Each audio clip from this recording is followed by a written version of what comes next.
This is Event Masters. Behind the scenes stories, experiences, and lessons shared by the world's leading event experts. Hosted by Christian Napier. Hello, everyone, and welcome to another episode of Event Masters. And today's amazing guest is Bev Carey.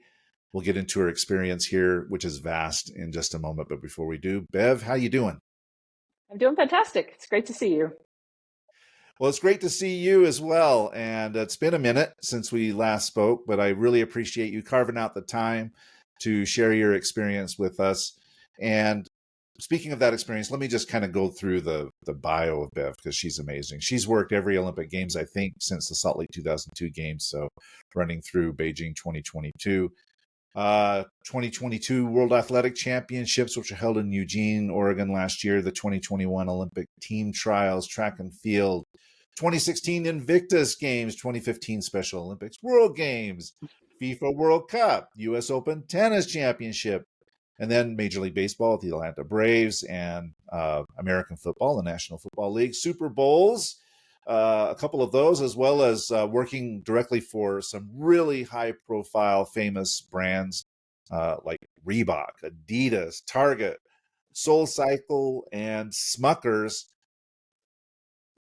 Bev, I've known you for a long time. You've done a lot of different things in these events. We're going to talk about these, but focus on integrated, complex strategic planning, major event operations, operational readiness, incident and crisis management planning, facilitation. You've got all kinds of certifications from FEMA, which is in the U.S. Is the Federal Emergency Management Institute, including special events contingency planning and emergency program management certifications, proficient in workshop design and delivery, attended the Royal Academy of Dramatic Arts in London while working for the London 2012 Olympic and Paralympic Organizing Committee for the 2012 Games. Bev is super passionate about connecting with people, connecting audiences with mission, brand, and celebration, and believes that major events have the power to create transformative action. And I think that's one of the reasons we're in these careers. Bev is also an avid runner, a marathon finisher. I couldn't even start one. A reader, learner, traveler, driven by what I like. I love this in your biography: purposeful accountability. Beverly is the director of Women in Sport and Events. The acronym is WISE, within the Atlanta chapter membership program. So it is my honor to welcome you, Bev, to our humble podcast today. How are you? Thank you. I'm great. That's quite a greeting. It makes me, I don't know if it ages me or makes me tired, but thank you for that. That was fun. Oh, that was a lot of fun. So, maybe the place to start with all of that is at the beginning, because, we all had our different ways and our different paths into getting involved in this crazy industry, the major event industry. And so what was your story? How did you get involved in this weird business? Yeah, honestly, it was sort of a lightning in a bottle moment or incident. And I was started out working in advertising. So I was in Boston. I went to Boston University and I was working there happily in advertising for Hill Holiday. And I was doing a lot of print production advertising and kind of bouncing through and enjoying life, really. And we had an opportunity to work. One of my clients, or the accounts I was working on, was John Hancock. And they at the time were a top sponsor of the Olympic program. And when the games were in Sydney, we were able to do a little bit of the print production for some of the John Hancock promotional things that would be in Sydney. And it was really, really cool for me. I just felt this sort of connection to sport and to the Olympic movement. And I had grown up in figure skating, which, obviously has a huge Olympic piece to it, and everybody's focused on the Olympic Games, even if you're nowhere near going, which would have been me in that case. But it was still enough that I spent most of my growing up years on an ice rink. And so, I just started to get a little bit of this pull. And very luckily for me, the next Olympic Games were in Salt Lake in 2002 in my home country. And there happened to be an internship that I had learned about that was in figure skating. in short track speed skating. And I thought, that's a long shot, but I'm going to give it a go and just see, if I can even get a connection with someone. And was able to get that internship. And, it was a real kind of like, all right, which way do we go direction? Because it was unpaid. And it was very clear, this is going to be unpaid all the way through the games, but we'd love to have you if you're interested in doing it. And so it was just a no-brainer. I quit my job and I drove across the country and just sort of into the hands of this amazing sport team for figure skating and short track within that OCOG. And I embraced it. And, I said, whatever they tell me to do, I'm going to do. Like, if it's pick up trash, I'm pick up trash. If it's like, whatever, I'm in. And very luckily, I ended up getting hired into the OCOG a few months in. So I got very lucky with that and took a chance, and it happened to work. So that was fun. All right, we need to unpack this a little bit. First of all, you said, "Oh, well, I enjoy figure skating, but I was nowhere near the level of Okay, well, it's a very, very small percentage, but you were no slouch when it comes to the figure skating. And in fact, if I recall correctly, you'll have to again correct me if I'm wrong here. I will too. You were actually invited to participate in the ceremonies at Salt Lake 2002 because you were such a good skater, right? Right. Yeah, that sort of did happen. It was literally just I think it's because I could stand up and do multiple crossovers at once. We were skating, actually. A good friend of mine who you may have on this podcast, Michelle Thornberry, was on the venue side for the ceremonies, and there was an open ice here that we were literally just all skating on this amazing Olympic ice that would be for the opening ceremony, just checking it out, making sure it's working, getting people on it. And so of course I took that opportunity to go, throw my skates on. And so, yeah, there was a moment of like, why aren't you doing this? And it was because I was doing the other side of it on the other side of the ice. So yeah, it was sort of a funny moment, but yeah, skating was great. I mean, it taught me so many things about the way I am in my career now, and passion for sport, and even teamwork, and all that stuff. It was a great sport to be a part of. But yeah, it is the few and far between that are at that level. Well, I want to get into the teamwork aspects and some of that in a moment, but coming back to your entry into this industry, you mentioned you're working for John Hancock. And you make this decision to leave a paid position and go for an internship. I mean, that can't necessarily be an easy decision. What was going through your mind as you were contemplating whether or not to take this opportunity to actually forego potentially a career, well-paying job, to going into something that had maybe a little bit of uncertainty associated with it? Yeah, it certainly did. I don't know. I think there's something about uncertainty that attracts me, and the challenge of it seemed interesting. And it was just one of those things of like, I can't not be part of this. That's not happening, right? So what are the alternatives to that not happening? Is just doing it and figuring it out. And I think there were probably more questions of my family when I told them that I was quitting this job and going across country. They supported me, of course, but I think that there were some people thinking, what is she doing? But I never looked back, and it didn't even need to become a regret because it worked out so well.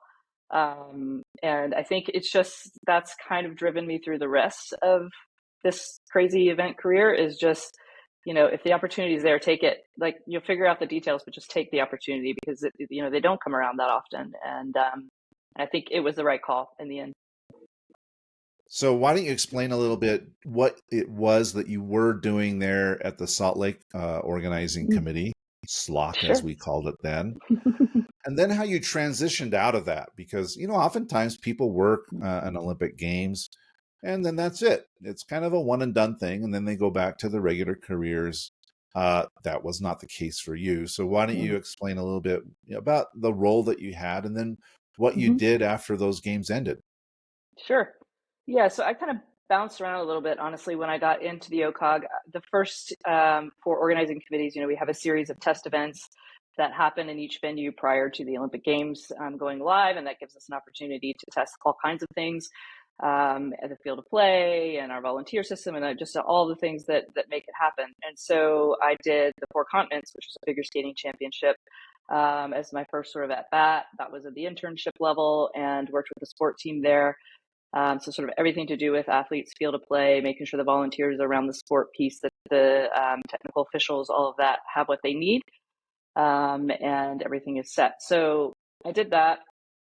And then I think I did the very same thing for the curling test event. It was just sort of figuring out where I'm going to be here in this space. And I had an opportunity to do a couple of things within the OCOG that were presented that just didn't feel like what I was there to do. And that was really to not only just be a part of that figure skating team, but to experience things happening in the venue. That was really what I was driven to. And so I ended up, when I was actually hired, we realized that the training venue for figure skating and short track, because it had two sports in it and kind of high profile sports, that we needed somebody there who could sort of dedicate their time and their attention to what was happening at the training venue. So I got, in my mind, very, very lucky in that I was on the sport team, but also had this venue management component to this role.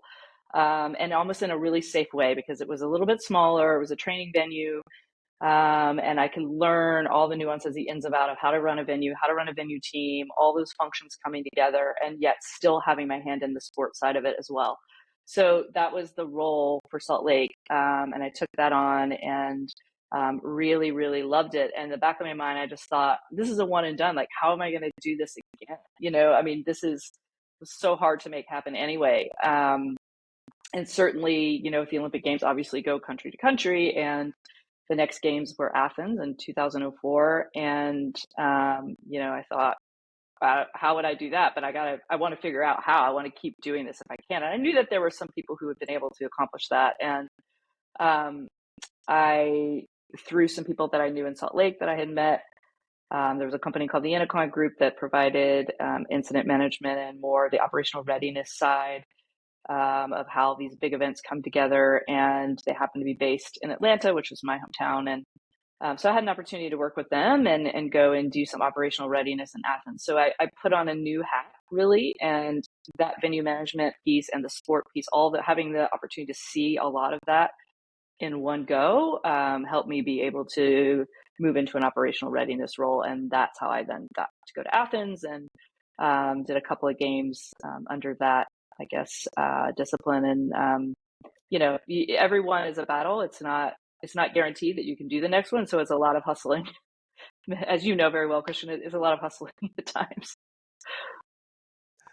Well, tell me this. So you're kind of going from one organizing committee to the next, maybe in different roles, like you mentioned, operational readiness there. But then you've got these brands, right? So working with sponsors, working with partners. So how do you transition from working in an organizing committee doing operational readiness to working with some of the world's biggest brands? Yeah, that's, everything that I've done has always been because of a relationship that I've built, right? With somebody, whether it's in the OCOG or was part of just this Olympic beast that comes together, whether they were, from a sponsor, from a federation, whatever it may be, building those relationships has been the key for me in all those ways. And so I think coming out of Salt Lake, I worked under a venue general manager, Cecilia Paglia, many of you know, is a genius. She actually was working for Reebok and had taken a leave to come and do the Salt Lake Games. And so I was able to move into doing some events for Cecilia and Reebok. And that taught me a little bit more about how to look at this from the brand perspective. And understanding that, when you're talking about a brand, you're really talking about an experience that's a little bit more intimate. The Olympic Games is this massive thing and everybody's there for the sport and the, bringing the countries together and all of that stuff. For a brand, it's really about promoting this brand. What is this? Is it a service? Is it a product? What is it going to do? How's it going to make someone's life better, right? And how can we integrate the people who are going to hopefully be interested in this product with the product in a way that's exciting, right? And so it's a bit of a mind shift there, but it really, for me, just solidified that idea of the experience of everything, that using all the senses, right? Touching it, feeling it, smelling it, whatever it is, has the ability to, move someone in a direction towards something, right? And so looking at it from the brand perspective has helped me, I think, just drill down a little bit more into why we're doing this. So it's been cool to work with some of those bigger brands and some of them are a lot more corporate, right, than an OCOG or an LOC. And so I've been happy to be able to generate those skills that if I walk into a corporate environment, that I still feel pretty comfortable there. So that's been a bonus. All right. I want to talk about these skills in a minute because you were given and presented opportunities to work in many different areas. And sometimes that can be scary. I'll just be completely honest. I remember working for the Rio 2016 Olympic and Paralympic bid. And I was working with Event Knowledge Services at the time. Craig McClatchy asked me if I would oversee the project dealing with government guarantees, getting all these guarantees from the national government, the state governments, the local governments. Thinking to myself, I don't know squat about guarantees. I'm not an attorney. I don't have a career working in government. But for whatever reason, I'm like, okay, sure. Yeah, I'll do that. And I'm wondering what it is that just allows you to say, yes, I can do this, to overcome any kind of limiting belief that says, well, I'm not really an expert in this. I don't really deserve to do this, or it's too scary for me to take on this kind of an opportunity and learn something new, to learn about doing operational readiness or working with these brands. Now, of course, you had some experience with John Hancock and so on and so forth, but you're getting asked to do new things, working in new sports, working, like with FIFA, with the Super Bowl, baseball, you've taken on a lot of different things in your career. And it seems to me that you've been able to overcome any fears that you may have possibly had to say, you know what? Yeah, I'm game. Let's go. Yeah. I mean, those fears are there every time, and certainly anytime I make a shift. And I think there's often a time where I'll come into something new and I find myself really holding back and being an observer in many ways. And I think that's a lot of it is just this insatiable desire to learn new things and observe the way different things are done, and not just having one niche or one, viewpoint of how things work. And so there's always a fear. I mean, I'm not going to lie, that's present no matter what. And sometimes it's gotten the best of me, no doubt. And I've had to kind of, regroup and push forward again. But I think, the bottom line at the end of the day for me is about picturing the end result.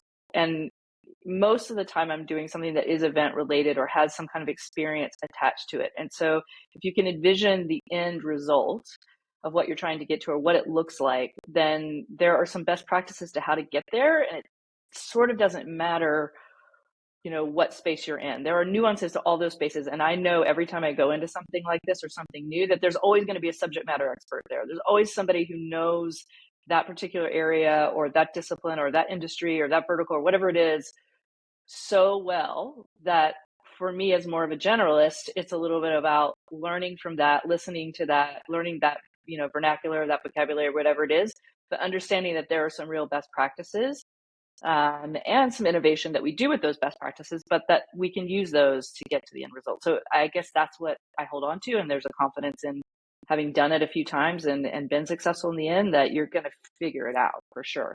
As long as you're willing to open your mind to those people who know more than you do. Well, I think it's a great example of a method perhaps of being able to overcome imposter syndrome, right?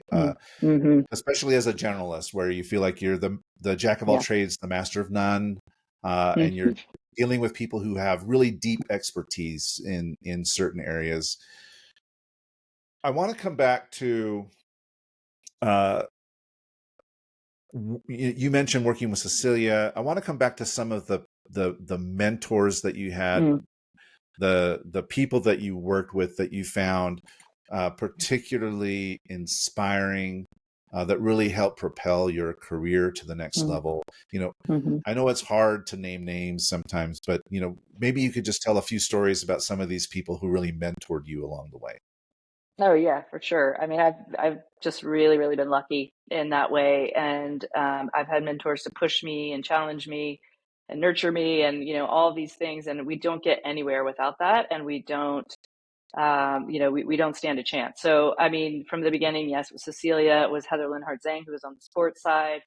That whole team, Lori Morency-Kuhn and Katie Clifford and Carrie Holt-Lawson. I mean, all those guys, those are family to me now, and they mentored me not only in events, but in how we do events technically, but also how we operate as a team and how we trust one another and how we, hold each other up. I think that was one of the first biggest lessons I learned, is that there really is space for all of us at the table, at any table. And so it's about being able to find and pull out of people the things that they're the best at. And I've just had people who've done that really well for me. Darren Comer, who was with me at the Intercon group, was really, one of the first people who was really tough on me in terms of, you can push better than that. You can do this, you can do that. Why are you questioning it? Just go, he was a very smart guy, and he taught me a lot of really cool, things about being in business and feeling more confident about, we would go into all these different, not only on the sports side, whether it's US Open or the Atlanta Braves, but we also did some work for the courthouse here in Atlanta after a really big incident had happened for them. And, that was way out of my wheelhouse. I had no business being there whatsoever. But, between his sort of confidence in us to be able to do it, and in the things that we have experienced and what we could impart, and just kind of watching the way he did it was really inspiring. And I think, I really kept that and took that with me. I've had, Michelle Thornberry, who was in Salt Lake on the venue side, has brought me on, let's see, at least two tours with Stars on Ice. So post the Olympic tour, we took all these major, awesome Olympians and medalists on the road to all these different cities. And so, I got to watch her tell me how to live on the road, how to be on a bus, how to, do what you got to do in a venue to get ready for your day when you're not in a hotel, you're in a venue, all kinds of, crazy things. And it's just by watching that you learn in many ways. So that has been really great. I have, peers that are, kind of on the same path with me, the Jackie Edmonstons, Hayam, Gatrib, all these people who I've worked with, shoulder to shoulder in many cases, but have also taught me so many things that I would never have known or seen, or challenged me on certain things about myself, about the way that I work. And so I think, it's a self-reflection back on you when you're listening to that, and letting those things, draw you forward. And so, yeah, I've been able to have a lot of really good mentors in this industry, and in other industries as well that, aren't even in the event world, that have really, just sort of said, hey, here's some of the things that I think you have the superpower in, and here are some areas where, you might be able to upskill a little bit. And being able to listen to that upskill, it's not always easy to hear that. You don't always love hearing the things that maybe you're lacking in or you're not as strong in. But those to me have been the most important. It's where I've spent a lot more time. The superpower almost comes naturally, but the other stuff, I appreciate that I've had people who have been honest with me and who have been helpful for me, in taking those next steps. Well, I appreciate you mentioning that. Sometimes people think we should just focus on our strengths, but I think it's important also for us to acknowledge our weaknesses and focus on those and help turn those into strengths with the help of other people. This is not an easy journey, as you have pointed out in our conversation. And the way that I've thought of these big events, generally speaking, is it's overcoming a series of impossible obstacles and meeting, these impossible deadlines and delivering anyway. And so I'm curious, in your experience, maybe you can share one or two stories of these challenges that you faced, which you thought were, these challenges are huge. Like, there's no way we're going to actually pull this event off. And yet you find a way. The team finds a way to make it happen anyway. So why don't you share with us one or two of those kinds of stories? Sure. Yeah, absolutely. I think, probably the most recent stuff comes to mind. And so last year I worked on the World Championships, track and field athletic championships in Eugene, Oregon. And the challenge there is that it's this, massive event. Obviously, it's going on right now in Budapest. If anyone's tuning in, do so. It's super exciting. And Budapest has built this for-purpose venue, which is really, really cool to see. And we had the same in Oregon, in Eugene, with Hayward Field. The new Hayward Field been renovated. It's fit for purpose. It's track and field from A to Z, and it just doesn't get better than that.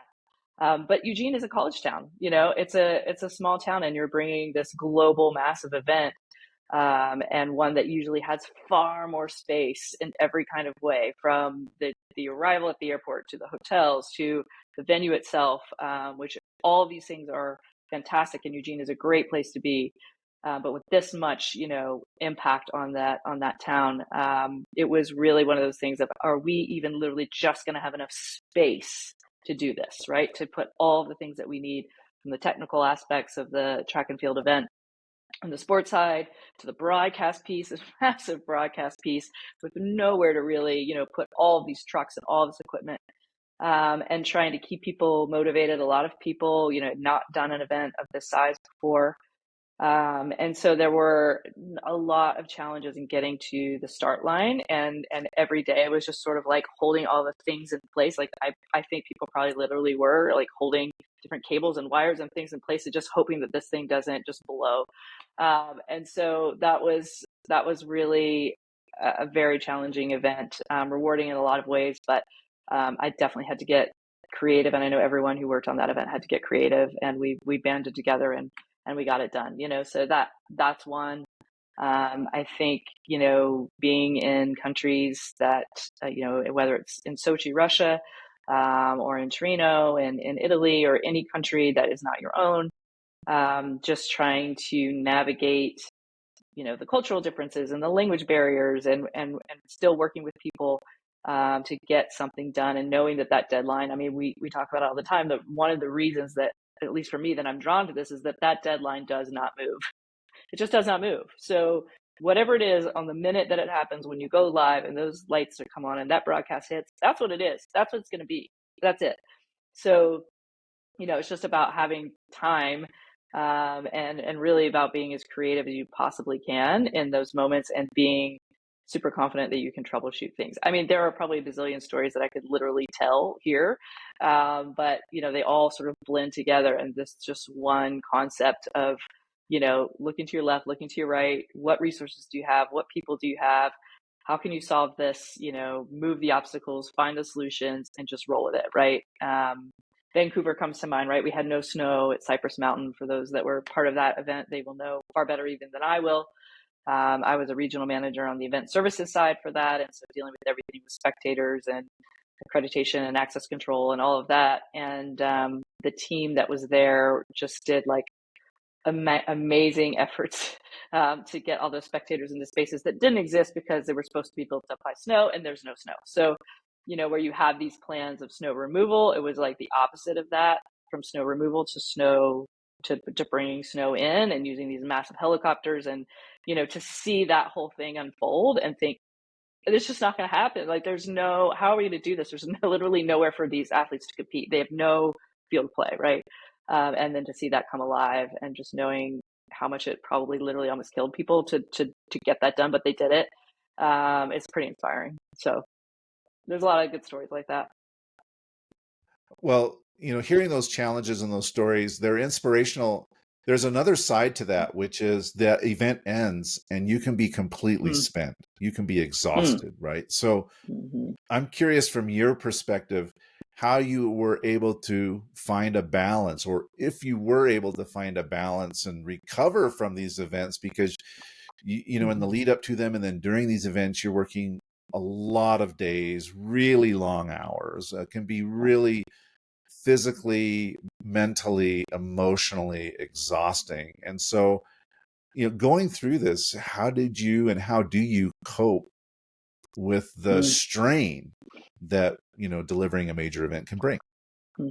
Yeah, I honestly think this is the hardest thing, right? The hardest challenge. It certainly has been for me. I think I've gotten better about it over time. You learn, when you're first in it, certainly in Salt Lake and some of those games and other events after that, it was my whole life, right? That you just don't even think it's going to end. You don't want to think about it ending. That is just not on your radar. And when it does, it's a grieving period. I mean, it's really, really hard. You're exhausted. You've had this huge experience, and now you're supposed to just go back to what? Like normal life, as we consider it? What is that? But in reality, normal life is really where your life is. And these are just peaks that happen, right? And so the more I've been able to learn that there is this sort of steady place to come back to, and that you need to plan for it the same way you plan for the event itself, the same way you operate in the event. You have to plan for the eventuality of it ending, and the self-care that goes there, and the mental health and all that. I think we're talking more about that, but there still needs to be a lot more conversation and focus on that piece, because I think people push themselves so far that it really is difficult to recover, and you don't necessarily get back to a good space, or it takes a really long time to do that. I think when you're working on an event if you're working on an event for 2 years or more, it's even harder. Some of those events that are shorter, it's like, okay, I know it's coming, and I'm either prepared to go away for a week, which sometimes is what it is for me, or just to have some downtime, refill the well, don't think about what's next, and don't try and panic that I maybe don't have something straight away. But being able to just ease into that, and finding that balance is hard. I mean, I now do it with a different lens than I did 5 or 10 years ago, because I now have a family, and that's helpful, because I have something, that grounds me more than the events do. And the events are something that really inspire me and fuel me, and I gravitate towards them. It would be really, really, really hard to let that go completely. But it's not everything, anymore. And so I really think it is now, even during some events. I just did the Junior Olympics for track and field a couple of weeks ago, and it's 8,000 kids under 18, 7 days long. It's long, long days. It's tough. And, I found myself taking a moment, really trusting in the people that are working around me, trusting in my team, handing them a radio, and going off site for an hour, going off site for 2 hours, just regrouping and getting my mind back together, or getting a good lunch, making sure I'm feeding myself. All these things that I used to never would do and never think about doing. Now I realize I have to do that. That's just where I am, in my life, in my career. And it's just, I find that I work so much better that way, and I set it up that way from the beginning. And so it's a learning curve, and I haven't achieved it fully yet by any stretch, but I'm trying to be better about that. Well, it sounds to me like you are doing much better than I would do. So I congratulate you on that.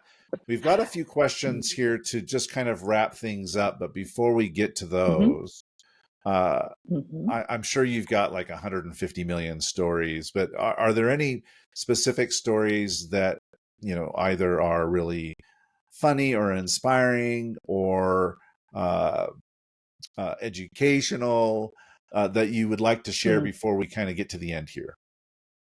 Yeah, I mean, I think probably a couple come to mind, but maybe one in particular was working the Special Olympics World Games in Los Angeles in 2015, I think that was.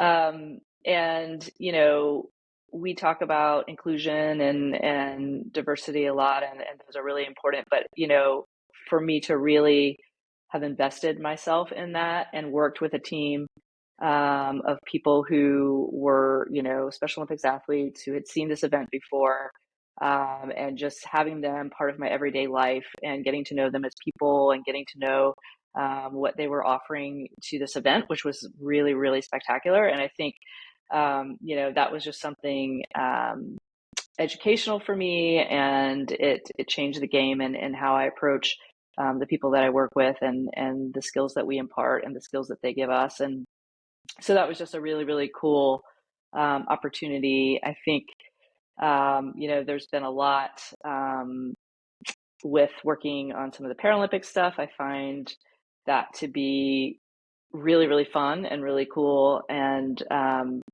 I've had a couple of athletes who, we make these, I don't know, we create these events for them, and these back of house experiences, and these pathways, and all these things that make it really, really easy for them, to get from A to Z. And I had a couple of athletes who had prosthetics, and they were like, "What are you doing? We don't need all this stuff." And they're like jumping on each other's backs, and they're taking them up escalators, and we were making all this ADA friendly pathways, which absolutely you do, and we always do anyway. But it's been really funny at times to just see them be like, "Come on, like we got this. We're well behind ahead of you here." And so that's always kind of interesting and humbling in a way. And some of those are some of the real inspiring stories. I think a couple of times I was able to work on some head of state visits. And so I worked with Michelle Obama's advance team and some of her staffers, and got to watch her give a speech at the Invictus Games that was impromptu. Wasn't planned. She wanted to do it. We set it up so it could happen. And listening to her inspire those athletes and them, being able to share stories with her and just the time that she spent with them, and to hear, some of their stories of how they got to the Invictus Games and what it was doing for them as an event and as an opportunity in their rehabilitation. And just was really like, okay, this is why we do this and why we create these opportunities to bring these people together. And so, that's been really, really fun. There's the funny stories are there. I'm sure they're too many. I mean, I think when I think about that more, I think about the people that I've been with, and where, I had a woman I worked with in the Invictus Games who made me laugh so hard in the control room at an opening ceremony that I had to hit the floor. And I was like, I think, I'm going to need to run to a bathroom. Like, I cannot stop laughing. And it's just a level of exhaustion that sets in. Cheryl Eisen is her name. So shout out to Cheryl out there who can make me laugh like that in an instant. And it's just, those are the moments that you can't write that stuff. It just happens. And so that was really, fun time. And I love being around that kind of banter and that camaraderie. And so, those stories are some I can share, some I can't. Well, we won't try to ask you to share the ones that you can't share. We don't want to, we put you in a position where you're violating any confidences or anything. Right. Although, maybe off air we'll talk about a few of those. But now that you've had more than 2 decades in this business, and it's been super rewarding, I'm curious, as you look back at your time working on all these events, if there was anything that you could potentially or would do differently, what would it be? It's a really, really good question. I try to think back and learn from the past, but also not regret the steps that I've taken. I think, I would have spent maybe a little more time thinking about where these major events were going and the whole sustainability aspect to it, and what it's really doing to cities, and the things that I'm working on, were they really benefiting the space and the place and the cities that I'm in, and how can I, obviously one person can't change that one way or another, but to just be more mindful of that. I think, oftentimes we just roll through these things and they're these big, exciting events, and we build all this stuff and then we just leave, right? And so I've seen that a little bit living in Atlanta, and the 96 games were here, and you can see the things that really took off and that we still use, and the things that maybe we didn't. And I didn't spend a lot of time initially earlier in my career thinking about that and learning about that. And so I'm just now, I feel like, catching up to learning about how to do that better. And so that's something that, I think it's becoming more part of the planning process and vernacular, but I think there's just more education that can be done around that. And so I'm, kind of coming up to speed to that now, but I wish that would have been something a little bit more, prominent, as I went through. But, in terms of the path I took, I think, I'm happy about that. I, of course, go back and forth sometimes to think, oh, if I would have stayed on, a niche role, or in the corporate world, or even in the event world with an organization, would I, have some big fancy title now, and, all that stuff. And that's, a lot of that is, I think about it and like, a lot of that's ego and, whatever else, but the experience that I've had and the people that I've worked with, and the independence that I've had working alone and as a one person shop, if you will, I think in the end, I'm happy with that. And, I hope that it continues forward. There's a pretty cool event landscape ahead of us, certainly in the US, but, everywhere else. And so hopefully it'll keep going from here. Well, I'm confident it will for you. And Bev, my last question on this train of thought is this. So earlier in our conversation, you talked about the many mentors and coworkers who really have helped guide you along the way. And, there might be somebody that's just now coming into this business, and you may have an opportunity to work on an event with them, and maybe they're an intern, maybe they're just fresh out of college, and they're getting a taste of this business. They're intrigued by the possibility of working on these incredible events. And so with that in mind, what would your advice be to them, to someone who is now just kind of getting their feet wet, might be potentially interested in a career in major events? What would you tell them? Jump in, find a place to put your toe in the water and jump in. It might be in a volunteer role initially, it might be an internship, and build those relationships. Make yourself useful when you're on site. I think it's really, really important that when you get there, that it's not so much, oh, I'm in this lane and I'm only in this lane. This is the only lane I want to be in. Just let everything unfold the way it unfolds. And if you find you've got a radio in your hand, use it. If you're helping somebody with something and you don't even know if that's where you should really be there, right? Move those barricades, do the things, listen in on meetings, ask people questions, knock on doors. I think most people are pretty open to sharing their experience, and the things that they have learned. In my experience, I've felt that way, and there's not too many people with their closed door here. I think there is sometimes a protection around, is there enough space for everybody, and you got to earn your place and all of that. But the reality is just the opportunities are there, and to stick with it and have some opportunity to ask the questions that you're curious about. There's no question that's a bad question. Even though I think this industry, sometimes it can feel like that there are all these experts and it moves so fast. And, what if you don't know the acronym, or you don't know the thing, or whatever? Just ask the question, absorb as much as you can, and make sure you really enjoy it, because it's not the easiest of careers to be in, and you have to, kind of create your own path in many cases. And so if you're not really passionate about it, then, don't kill yourself to do it. And also take care of yourself, right? Make that a part of your path from the beginning. Don't wait until you're older and tired and all of those things. I mean, burnout is a real thing. And so as much as you can be taking care of yourself and realizing that you have a life outside of this kind of work, and to focus on building that as much, and that this is your job, then the better. But it is a great, exciting, place to be if you're passionate about it. So jump in. We need good people, of course. I really appreciate you sharing that advice. I actually think this is a really nice segue into what you're doing now. I mentioned it when I was going through your extensive biography there, the bio, but the last sentence of that bio I think is interesting, which says, driven by purposeful accountability.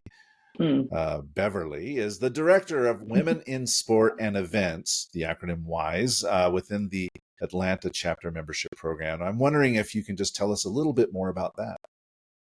Sure. So yeah, WISE, Women in Sport and Events, and the WISE Within program is what I work on, a committee there. And it's essentially a mentorship program, right? And it's basically about all of these women coming together. You can join the WISE Within mentorship program. You'll be paired then with a mentor, and you as the mentee really drive that experience. I joined that in 2006 myself, and my mentor is Ellen Lucy, who's now at the NCAA. She's a wonderful friend of mine. And, she was really like, come to me, have an agenda, ask the questions. I'm here for you for that. And so it's just a really great way of, instead of going out there and trying to find this person, you answer some questions about yourself, where you're looking to go, what it is you do, and you get paired. And it's really successful. And, I think the accountability piece is something, I have a fun hobby on the side, Live Alive, which is just about women coming together in groups of 4, and us keeping each other accountable to do the things we really want to do in life. And so that mentorship piece is it's almost like the most important thing that I'm a part of and that I do. And I think, it's really important that we keep raising each other up. I mean, I'm mentored as much by people who have a year of experience as I am from people who have 25 years of experience. It doesn't really matter where you are in that experience scale. It matters what you're willing to share and how vulnerable you're willing to be, and what you're willing to teach other people and to support them. And If someone's down, then let's figure out how we can pull them back up, and making sure I'm saying people's names in rooms that I think deserve, to be there, and all of those things, coming together. So yeah, the accountability piece, it's not just about your own personal accountability, which you just have to find, you have it or you don't have it. And sometimes if you're struggling with that, then somebody else can remind you, right? Speak back to you. Do you remember when you did this? Do you remember when you said that? I watched you do this. Absolutely, you can do it. You've already done it, and here's where. That kind of language around you is, it's really, really important. It just makes the whole thing better and more fun. So join Wise. It's great. All right, fantastic. Well, thank you very much. And to do that, I guess we'll conclude with this. How would somebody that's interested in joining Wise go about that? And how would someone who has listened to you share your experience today reach out and connect with you, if they want to learn more about events or how you could potentially help them with their next event? Absolutely. So Wise, you can go on the website, and there'll be information there about the Wise Within program. There's not necessarily a chapter in every city, but there are in many cities. So you probably can find that. But even if there's not a chapter in your city, there's the national level Wise Within program, and you can be a part of that even virtually. So Wise is the website, Women in Sport and Events. You can find them there. For me, you can find me on LinkedIn. I think I'm Beverly Carey on LinkedIn. Or my email is also bcarey@careycommunications.net. The website is careycommunications.net. So any of those places you can find me, and I'm always happy to connect. All right, fantastic. Well, Bev, I really appreciate you, again, carving time out of your very, very busy schedule to have a conversation today. Fantastic insights and stories. Thank you so much for sharing them with our audience and listeners and viewers. Please like and subscribe to our new podcast, and we'll catch you again soon. Bev, thank you so much. Thank you. Thanks, Christian. This was super fun.